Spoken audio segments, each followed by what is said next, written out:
Nikawa najaribu kufuatilia ni nani aliandika. Kitabu cha Zaburi ni moja ya vitabu ambavyo kimeandikwa na waandishi wengi, hakijaandikwa na mwandishi mmoja. Wapo wakina Musa, wapo wakina Daudi, wapo wakina nani, wako wengi tu, sina muda wa kuweza kusema, lakini ni waandishi wengi. Na nilipokuwa najaribu kuangalia nani aliandika hii Zaburi ya 91, kwa kweli ni kama haiwekwi wazi nani aliandika. Jamani, kama tuko pamoja sema amina. Jamani sema amina. Lakini Zaburi ya 91 inazungumzia juu ya hakikisho la ulinzi wa Mungu juu ya watu wake. Ukiisoma unaweza ukaelewa. Yaani imeandikwa kwa namna ambayo inatoa hakikisho ya kwamba Mungu tunayemwabudu, ya kwamba Mungu wa Israeli anatoa hakikisho juu ya watu wake. Kama bado tuko pamoja sema amina asubuhi ya leo. Sasa anasema, ndio anazungumza hapa, anazungumza mambo kama mawili au matatu, lakini hasa ni mawili kwa kundi moja, alafu na mawili mengine kwa kundi jingine. Anasema hivi, nitairudia tena. Anasema kwa kuwa umekaza kunipenda. Kwa kuna jambo la kwanza analozungumza ya kwamba kwa kuwa umekaza kunipenda. Jambo la kwanza anazungumzia juu ya kukaza kumpenda Bwana. Anasema kwa kuwa umekaza kunipenda Bwana. Hapa anazungumzia juu ya kukaza kumpenda. Anaposema habari ya kukaza kumpenda, kukaza ni kumpenda Mungu kwa dhati, kumpenda Mungu kwa kudhamiria. Neno kukaza anaonyesha mtu ambaye anadhamiria kabisa kwa moyo wote kumpenda huyu Mungu wa Israeli. Kwa jambo la kwanza analosema hapa, anasema kwa kuwa umekaza kunipenda. Halafu huyo anayekaza kumpenda anatoa hakikisho ya kwamba nitamuokoa. Jamani sema amina asubuhi ya leo. Maanake Mungu anasema ukikaza kumpenda huyu Mungu wa Israeli anakupa hakikisho la kukuokoa. Jamani useme amina. Kwa jambo la kwanza ni kukaza kumpenda Bwana. Halafu jambo la pili, matokeo yake anaahidi nitamuokoa. Halafu anasema na kumweka palipo juu. Kwa sababu gani? Kwa kuwa amenijua jina langu.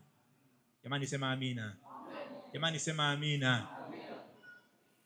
Jambo la kwanza nimesema, anasema kwa kuwa amekaza kunipenda nitakuokoa. Halafu anasema nitamuweka mahali palipo juu. Kwa sababu gani? Kwa sababu amelijua jina langu. Kuna tofauti ya kumjua Bwana lakini na kulijua jina lake. Jina la Bwana linatenda mambo mengi katika maisha yetu. Sasa anahakikisha ya kwamba huyu ambaye analijua jina lake, huyu Mungu wa Israeli atamuweka juu. Sema amina asubuhi ya leo. Na mimi ni maombi yangu ya kwamba wote wanaolijua jina la Bwana na akuweke juu katika maisha yako kwa jina la Yesu. Kwa hiyo Zaburi hii nimesema inatoa hakikisho. Hapa anasema kwa kuwa umekaza kunipenda nitakuokoa. Mungu wetu wa Israeli ni Mungu anayeokoa watu wake. Nasema tena, Mungu wetu wa Israeli ni Mungu anayeokoa watu wake. Bwana na akuokoe na wewe katika jina la Yesu. Sasa nikawa na tafakari ni nani aliandika, kwa sababu huyu mwandishi hazungumzii tu vitu ambavyo hajaona. Anazungumza mambo ambayo ameexperience, ameona Bwana akiokoa. Hawezi kuandika wakati hajui, hakuwahi kuona. Nikawa nafuatilia ni nani aliandika. Baadhi ya wanatheology wengine wanasema pengine Musa ndiye aliandika. Na tena wanasema ni kama inasemwa Musa aliandika wakati ambao walikuwa anapanda kwenye ule mlima wa Sinai kwenda kukutana na Mungu, akiwa njiani anaenda. hao ni wana theology, sina hakika, lakini wanasema ni kama aliandika wakati anapanda mlimani. Lakini wengine wanasema inawezekana ni Daudi, maana Daudi naye ni miongoni mwa watu ambao waliandika. Pengine Daudi aliandika kwa sababu Daudi naye alikuwa na experience na kuona Mungu anaokoa. Jamani, sema amina. Kama tuko pamoja bado sema amina. Kwa wengine wanasema ama ni Musa ama ni Daudi. Labda tufikiri ni Musa. Tuchukua watu wawili aliyeandika hii habari ya kwamba ukikaza kumpenda Bwana anakuokoa. Alikuwa na uzoefu gani juu ya Mungu wa Israeli? Tunafahamu sote juu ya habari ya Musa. Musa ndiye aliongoza wana wa Israeli, anatoka nao kwa Farao Misri, anaenda nao Kanaani. Jamani, kama tuko pamoja semeni amina tena asubuhi ya leo. Pengine ni Musa. Na nimesema kama ni Musa, alikuwa na uzoefu ya kwamba kuna Mungu aokoaye, kuna Mungu anayewaweka mahali pa juu watu wanaolijua jina lake. Nimesema tunafahamu habari ya Musa. Musa akaambiwa, Bwana, wewe ndiye utaenda kuwaokoa watu wangu, uwatoe nchi ya utumwa, uwapeleke Kanaani, mahali ambapo Bwana mwenyewe aliahidi baba yenu Ibrahimu ya kwamba atawapeleka watu wake. Musa tunafahamu habari zake. Sitaki kusoma kwa sababu ya muda, na tunaenda kushiriki baadaye. Hizi habari tunazifahamu. Mnafahamu namna ambavyo Musa alienda mbele ya Farao, akaona vile ambavyo Mungu anatenda waziwazi mbele ya Farao. Tuache habari hiyo, wakaanza safari. Kama tuko pamoja asubuhi ya leo sema amina. Jamani, sema amina tena. Ninazungumza juu ya Mungu aokoaye watu wake. Na mimi nataka niseme asubuhi ya leo, na wewe unalijua jina la Bwana. Si useme amina. Mimi naamini kanisa tunalijua jina la Bwana. Kama usingelijua hata tusingejenga hii kanisa. Watu wanajitoa hata zaidi ya uwezo wao. Huwezi kujitoa kwa usiyemjua, na Bwana akutendee katika jina la Yesu. Musa akaambiwa uwatoe wana wa Israeli, waende wakaniabudu kwanza jangwani, halafu nitawapitisha jangwani, tutaenda niwapeleke katika nchi ya Kanaani ya ahadi. Musa akaenda kwa Farao, tunafahamu hiyo habari. Wakaanza safari. Ukisoma katika sura ya 14 ya Kutoka, utaenda kusoma mwenyewe nyumbani, hizi habari tunazifahamu. Sura ya 14 mstari wa 13 na 14. Ninazungumza kwa habari ya Mungu anayeokoa watu wake. Naomba usisahau. Tunazungumza juu ya Mungu anayeokoa watu wake. Musa anaondoka wakiwa na wana wa Israeli. Biblia inasema wakiwa njiani wanakutana na bahari ya Shamu. Akili za kawaida za kibinadamu, huna namna ya kujiokoa.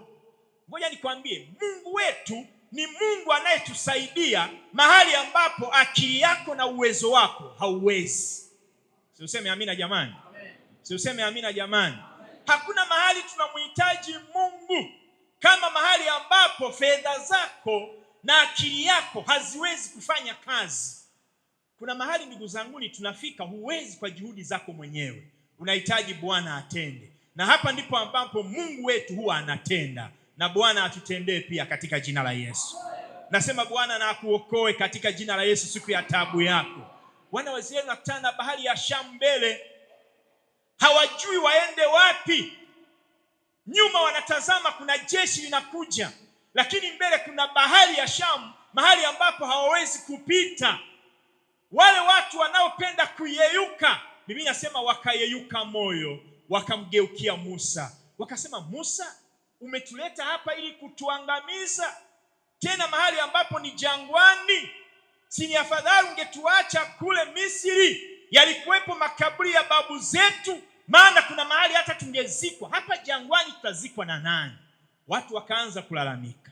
Lakini Musa, Biblia inasema akamtazama Bwana, akamuinulia macho Mungu aokoaye. Si useme amina katika jina la Yesu. Musa akatazama, akamlilia Bwana ya kwamba Bwana, tuko hapa, hatuwezi wenyewe kwa nguvu zetu. Bahari iko mbele yetu na jeshi liko nyuma yetu. Bwana, na ututokee. Biblia inasema Mungu akamuuliza Musa, kwa nini unanililia Bwana? Si unajua mimi ni Mungu aokoaye? Kwa nini unanililia? Mungu anamwambia piga fimbo yako kwenye maji. Tunafahamu hizi habari. Anapiga maji, Biblia inasema yakagawanyika. Kiwango cha mkono wa kuume na mkono wa kulia na wa kushoto. Yaani ukuta umetokea, wanaweza kufanya hivi mkono na mkono mwingine namna hii, maji yameganda, wanapita katikati ya bahari. Biblia inasema kama nchi kavu. Si useme amina. Si useme amina. Ninazungumza juu ya Mungu ambaye anawaokoa watu wanaokaza kumpenda. Ukimpenda Bwana hata kuacha siku ya taabu yako. Ukimpenda Bwana kwa moyo wako, Bwana hata kuacha siku ya shida yako katika jina la Yesu.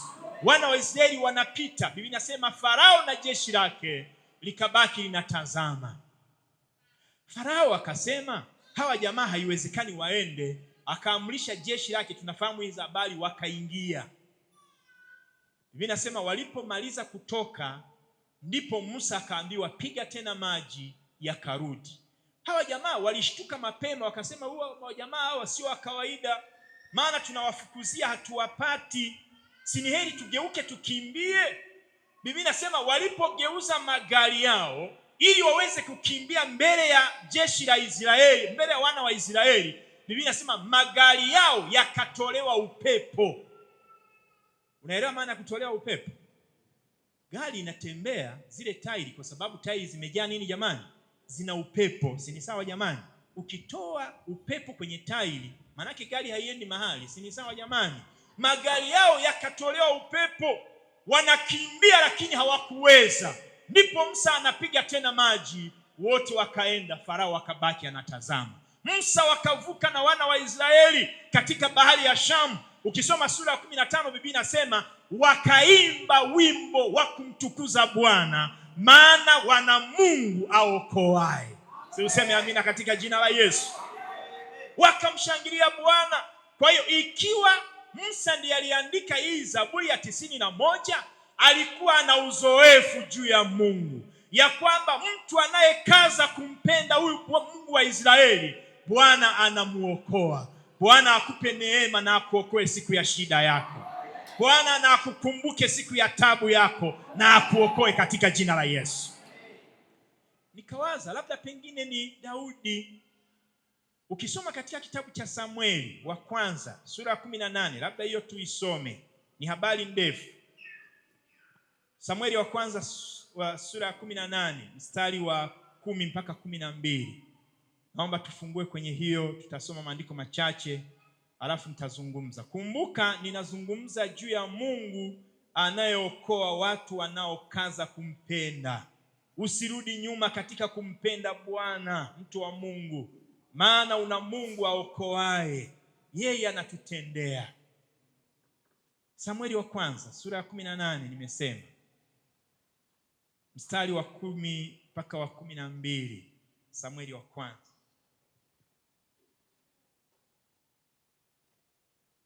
Samueli wa kwanza 18 mpaka 12. Biblia inasema ikawa siku ya pili yake, roho mbaya kutoka kwa Mungu ikamjiria Sauli kwa nguvu, naye akatabiri ndani ya nyumba. Basi Daudi alikuwa akipiga kinubi kwa mkono wake kama siku zote. Naye Sauli alikuwa na mkuki mkononi mwake. Mara Sauli akautupa ule mkuki, maana alisema nitampiga Daudi hata ukutani. Daudi akaepa, neno zuri sana, akatoka mbele yake mara mbili. Sauli akamwogopa Daudi. Kwa nini? Kwa sababu Bwana alikuwa pamoja naye, ila amemwacha Sauli. Amen. Jamani, amina. Usisahau msingi wa mafundisho yangu asubuhi ya leo. Ninazungumza kwenye Zaburi hii ya 91, na hasa tumesoma mstari wa 14. Anasema kwa kuwa umekaza kunipenda nitamwokoa, nitamuweka mahali pa juu. Kwa nini? Kwa sababu amelijua jina langu. Na nimejenga kwamba pengine ni Daudi aliandika hii Zaburi ya kwamba ukikaza kumpenda Bwana anakuokoa, lakini pia anakuweka mahali palipo juu. Daudi huyu nimesema ana uzoefu wa hii, na ukisoma kwenye hii habari ya Samueli wa kwanza ukianzia mstari wa 16 na kuendelea, utaona ya kwamba Daudi alipitia kwenye changamoto. Kwanza tunafahamu habari namna ambavyo Goliati alisimama kutukana Israeli, msini mchana, asubuhi, mchana na jioni, anatukana wana wa Israeli. Anasema, ninyi wa Israeli, toeni shujaa mmoja aje apigane na mimi, maana ninyi ni watu msiofaa. Akatoa matusi ya kila aina. Mashujaa wote wa jeshi la Israeli hakuna aliyejitokeza kwenda kupigana na Goliati. Wote Biblia inasema wakaogopa. Kajamaka bwana mdogo kanaitwa Daudi, ambako kalikuwa kanachunga kondoo tu mapolini, mifugo ya baba yake, kakaenda kwenda kusikiliza. Mnafahamu hii habari? Kakakuta lijamaa refu linatukana majeshi ya Israeli. Daudi akasema, huyu ni nani huyu anaweza kutukana jeshi la Israeli na Mungu wetu wa Israeli? Ni nani huyu? Wajamaa wazoefu wa vita wakamwambia Daudi, huyu jamaa achana naye, hili jamaa ni lipiganaji, ni shujaa la miaka mingi. Daudi anasema, hata mimi sitakubali. Haijalishi ya kwamba nilishujaa, lakini ndani yangu nasikia kuchemka, maana yuko Mungu wa Israeli, ninasikia wivu kwa ajili yake. Tunafahamu Daudi ndipo kaingia. Si mnafahamu hii habari? Mfalme akatangaza akasema, jamaa atakayemuua Goliati, huyu nitampa binti yangu, nitamuozesha. Na unajua nyakati zile kuoa kwa mfalme, hii ni fahari, si unajua, sio kitu kidogo. Daudi akasema, hala, kumbe kuna ofa pia kuoa kwa mfalme, na yenyewe ipo. Na yenyewe inaniongezea mori, pamoja na ndani yangu kuna chemka kwa sababu ya Mungu ninayemjua wa Israeli. Hawezi kutukana na hao wajamaa, majamaa haya mapagani yasiyotahiriwa, sikubali. Lakini bado na kaofa nako ni kazuri. Jamani, Bwana asifiwe, Bwana asifiwe. Jamani, Bwana asifiwe, Bwana asifiwe. Tunafahamu hii habari. Daudi akaenda akalitandika, si mnajua akatumia uzoefu na Mungu wa Israeli, akapiga jiwe moja, jamaa chali. Biblia inasema baada ya kumuua Goliati, shida ikaanza. Biblia inasema hivi, wanawake wakatoka baada ya vita, na mabinti, nafikiri sio tu wanawake, na mabinti walikuwemo, wakaanza kuimba. Sauli ameua nini jamani? Maelfu, si ni sawa Ameua elfu. Halafu Daudi ameua makumi elfu. Sauli ameua elfu, lakini Daudi ameua makumi elfu. Wakaanza kuimba, Biblia inasema, na kucheza na kupiga kigeregere. Shida ikaanza kwa Daudi. Biblia inasema Sauli akamchukia Daudi, kwa sababu alisema hivi, ikiwa watu wote wanamshangilia Daudi, ni nini kimebaki kwangu? Hata ufalme atautwaa. Akaingiwa na shida Sauli. Jamani, Bwana atusaidie. Jamani, Bwana atusaidie. Jamani, Bwana atusaidie. Lakini Sauli akajikaza, na hapa Biblia inasema lijamaa lilishamwacha Mungu, maana roho mbaya ilianza kumuingia huyu jamaa anaitwa Sauli. Nikawa na tafakari hapa, Biblia inasema roho mbaya kutoka kwa Bwana ikamuingia. Ikanipa shida. Kumbe kuna roho mbaya inaweza kutoka kwa Bwana? Sielewi.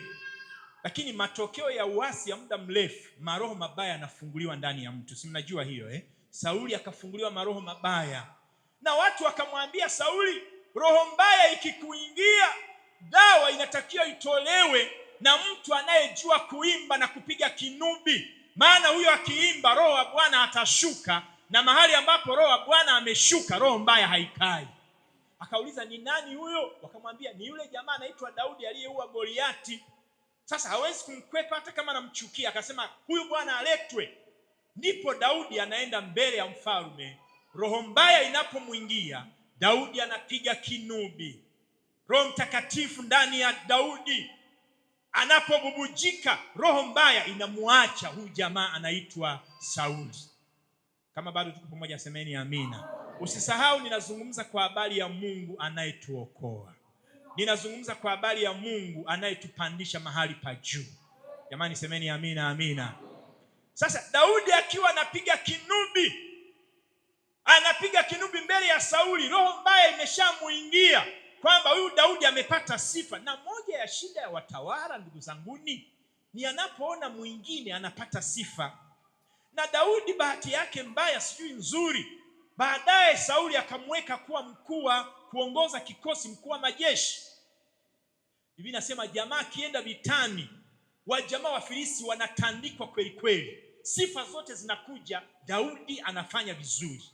Kuna watu huwa wanachukia watu kwa sababu tu mtu amefanya vizuri. Si mnajua hiyo? Yaani mtu anakuchukia kwa sababu tu kazini unafanya vema, anakuchukia tu. Bwana akuokoe hata na huyo katika jina la Yesu. Nasema Bwana akuokoe hata na huyo anayekuchukia bila sababu katika jina la Yesu. Daudi anapiga kinubi, jamaa ameshaingiwa na roho mbaya. Akasema leo ninakamaliza. Katakapokuwa kanapiga kinubi, huu mkuki wangu ambao ninao nitamtandika Daudi na itakuwa ndiyo mwisho wake. Biblia inasema wakati Daudi anaimba, anapiga kinubi, Sauli anavuta mkuki. Biblia inasema alipiga mkuki, Daudi alinyanyuliwa sio kwa akili zake wala kwa uwezo wake. Maana Biblia inasema aliepa. Namna alivyotoka mbele ya Sauli, Sauli hakuamini. Jamani Bwana atusaidie. Bwana akupe neema ya kuokoka juu ya watu wanaokuotea mabaya, hata wabaki wanashangaa umetokaje katika jina la Yesu. Nasema tena Bwana akutoe juu wanaokuwinda, hata wabaki wanajiuliza umetokaje katika jina la Yesu. Maana tuna Mungu anayetuokoa. Biblia inasema Sauli akamuogopa sana. Na Biblia inasema jamaa alipiga mkuki ukaenda ukutani mpaka ukatoboa. Nikawa nafikiria kama Daudi asingenyanyuliwa pale na Roho Mtakatifu, angebaki, ilikuwa ndio mwisho wa maisha yake. Lakini yuko Bwana atuokoaye katika jina la Yesu. Nasema tena yuko Bwana atuokoaye katika jina la Yesu. Hata kuacha uangamie mbele ya adui yako. Nataka nikwambie hata kuacha uangamie mbele ya adui yako katika jina la Yesu. Nikapitia miaka fulani ya changamoto kubwa kwenye maisha yangu ya kazi mahali nilikuwa nafanya. Sijui watu waliwekwa na shetani au na watu gani. Watu kadhaa wamenigeuka. Kila ninachokifanya wanakigeuza kwa ubaya, wanapeleka kwa mabosi wangu. Ninaenda ninajitetea mpaka siku moja nikasema sina la kuongea tena. Fanyeni mnachotaka.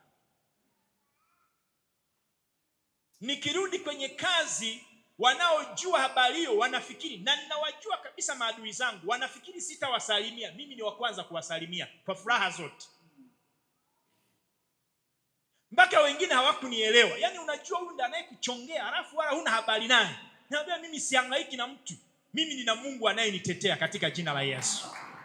Unajua nini kilitokea? Haikuchukua muda. Yule wa kwanza kabisa akaandika barua ya kuacha kazi mwenyewe. Kwanza sidhani kama aliandika barua, alitoroka tu. Anabaka anatafutwa, hayupo tena. Halafu mwingine ndiye akaandika barua mwenyewe akaacha kazi. Halafu mwingine watatu akahamishwa. Useme amina katika jina la Yesu. Useme amina katika jina la Yesu. Maana yake ningeanza kupambana nao, ningezuia Mungu asifanye. Tuna Mungu atuteteaye wa ndugu katika jina la Yesu. Nasema tena tuna Mungu anayetuokoa katika jina la Yesu. Daudi Biblia inasema akaepa. Sauli Biblia inasema akamuogopa sana Daudi. Maana alisema Bwana yuko naye, lakini mimi Mungu ameniacha. Ni ajabu sana, Daudi hakuacha kazi. Baada ya muda tena anarudi mbele ya Sauli. Sauli anakasirika tena, anavuta mkuki mara ya pili. Daudi Bwana anamtoa mbele ya uso wake na adui wake. Jamani sema amina, amina. Daudi ameendelea na maisha hayo kwa miaka. Nilikuwa najaribu kuangalia kwamba hivi Daudi tangu alipopaka mafuta kuwa mfalme ndipo akaingia kwenye hii shida, mpaka anakuja kuwa mfalme ni miaka ngapi imepita? Hakuna uhakika kamili wa Daudi wakati anapaka mafuta. Nilipokuwa naangalia mimi, sikuona hasa alikuwa na miaka ngapi, lakini wengi wanahisi labda miaka 10 au miaka 12. Lakini ukisoma sura 24, Daudi alitawazwa kuwa mfalme akiwa na miaka 30. Jamani tuko pamoja eh? Jamani tuko pamoja eh? Na tangu Daudi alipotawazwa kuwa mfalme, mnakumbuka alipomiminiwa ile mafuta, baada ya hapo ndipo akaingia kwenye hii changamoto wakati wote wa kupambana na Sauli. Nikawa najaribu kufikiri maana yake Daudi amehangaika na Sauli. Mara Daudi anakimbia, Sauli anatafuta roho yake, anaenda kujificha kwenye mapango. Maana yake kama alipotawazwa alikuwa na miaka 16. Nimesema ni kati ya miaka nafikiri 12 mpaka 16. Maana yake kama Daudi amehangaika na Sauli kwa miaka karibu 14, si ni sawa jamani eh? Mpaka anakuja kuwa mfalme, anakimbizwa na kutafuta roho yake na Sauli zaidi ya miaka 14. Bado Daudi akavumilia. Useme amina katika jina la Yesu. Nilikuwa nasoma habari fulani kwamba jamaa anamtafuta Daudi.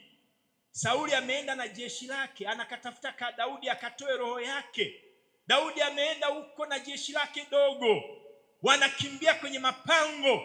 Mwisho akaenda akajificha kwenye pango ndani sana. Sauli anamtafuta Daudi amuue. Biblia inasema Daudi akaenda, Sauli akaenda anamtafuta, anahangaika kwenye mapango ya kumuona. Baadaye kwa sababu alitembea muda mrefu, Biblia inasema mfalme akasikia kwenda kufunika miguu. Nafikiri neno hilo limetumika, kwenda kufunika miguu. Nafikiri kitu kama hicho. Sasa mfalme huwezi kusema alijisikia kwenda kujisaidia, hiyo si ni madharau eh? Ndio mara ya kwanza nimeona Biblia imetumia hekima. Lakini jamaa linaenda kujisaidia, linaenda kufunika miguu, likaingia kwenye pango. Kumbe Daudi bwana yuko ndani ya pango na jeshi lake. Wakati liko hapo, watumishi wa Daudi wakamwambia, bwana, huu ndio wakati wa kujilipiza kisasi. Maana jamaa liko hapo, hata alijui nyuma yake wako majeshi ya Daudi. Daudi, maliza hii kitu ili uchukue ufalme sasa. Si mnafahamu hiyo habari? Daudi akasema, kama ishivyo Bwana wangu, siwezi kumtendea mpako wa mafuta wa Bwana, ni mwangamizi, haiwezekani. Lakini Daudi akaenda akanyata, akakata pindo la vazi la mfalme Sauli. Mnafahamu hiyo habari? Alipomaliza kufunika miguu akatoka. Daudi akasema, ili jamaa siliachi. Daudi na akatoka pangoni, akaita, mfalme Sauli. Akageuka. Daudi, Biblia inasema akamsujudia. Maana Daudi alijua ya kwamba huyu jamaa sio mimi niliyemweka kwenye mfalme, sina sababu ya kumtoa. Hata kama ananitesa roho yangu, acha wakati wake ufike. Useme amina katika jina la Yesu. Usilipize kisasi mwanangu. Usilipe kisasi juu ya adui yako. Mwache Bwana mwenyewe akutetee. Na Bwana akikutetea itajipa yenyewe sawasawa katika. Daudi akamwambia, wewe jamaa unatafuta kuniua roho yangu. Sijakufanyia jambo lolote baya. Sasa ngoja nikupe ushahidi. Nilikuwa na mamlaka na haki ya kukumaliza. Wakati jamaa unachuna miguu yako, si unaifanya nini? Nimekata pindo la vazi yako, litazame hili hapa. Lakini nimesema sitakuua, maana sio mimi niliyekuweka. Acha kuitafuta roho yangu. Jamani Bwana atusaidie. Jamani Bwana atusaidie. Kuna nyakati pia za kuwaambia maadui zako kwamba usinifuatilie, maana wewe hutaniweza. Useme amina katika jina la Yesu. Siku moja nikiwa nimekasirika, nikarudi nikawaambia, ninyi mnanisumbua sana, mnanitafuta bila sababu. Sasa jueni mimi nina Mungu anayenitetea. Nilipomaliza maisha yakaendelea. Jamani Bwana atusaidie. Jamani Bwana atusaidie. Ninazungumza kwa habari ya Mungu. Kwa mtu anayekaza kumpenda yeye atatuokoa. Na Bwana akuokoe katika jina la Yesu. Nasema tena, Bwana akuokoe juu ya changamoto unayopitia katika jina la Yesu. Bwana afanyike kuwa msaada juu ya maisha yako katika jina la Yesu. Daudi anapoandika hii Zaburi, kama ni yeye, alikuwa na uzoefu. Ukisoma sura ya 24 utaona jamaa likaenda vitani, li Sauli likauawa huko. Ndipo Daudi wakati wake ukafika, akakalia kiti cha ufalme. Bwana na akuinue katika jina la Yesu. Nasema tena, Bwana asikuache juu ya maisha yako katika jina la Yesu. Matokeo hata hili kanisa kujengwa, ni matokeo ya wewe moyo wako kumpenda Bwana. Asikuache kwenye cheo ulichonacho na akupandishe katika jina la Yesu. Nasema tena, Bwana na akuinue juu ya kazi zako katika jina la Yesu. Maana tuna Mungu anayetupenda. Anasema, kwa kuwa umekaza kunipenda nitakuokoa, lakini pia nitakuweka mahali palipo juu. Kila mtu ana kiwango chake. Bwana anakukusudia na akuweke hapo katika jina la Yesu. Nasema tena, ninakutabiria mchana wa leo ya kwamba Bwana na akuinue katika jina la Yesu, maana umekaza kumpenda. Mungu akupe kukujua. Mambo muhimu ambayo nataka nizungumze. Jambo la kwanza, usilipe kisasi. Usilipe kisasi. Maadui zako wanaposimama, usilipe kisasi. Ukianza kulipa kisasi, unamfanya Mungu akuache ujipiganie mwenyewe. Mwache Bwana. Haijalishi utachelewa. Nimesema Daudi alihangaika na Sauli kutafuta roho yake zaidi ya miaka 14, lakini bado alivumilia. Haijalishi unaona imechelewa, subiri wakati wa Bwana katika jina la Yesu. Lakini jambo la pili, usimchukie hata kama ni adui yako. Kuna watu hata ndani ya kanisa, eti mtu amemkwaza, anakaa mwaka mzima hawasalimiani. Hii ni ajabu sana. Yako makanisa hata kama sio hapa, mtu eti amekwazana na mpendwa wa mwenzake, wanakaa mwezi mzima hawasalimiani. Ndugu, Bwana akupe neema ya kuwa mvumilivu. Hata ukijua adui yako naye kutegea, bado usimchukie katika jina la Yesu.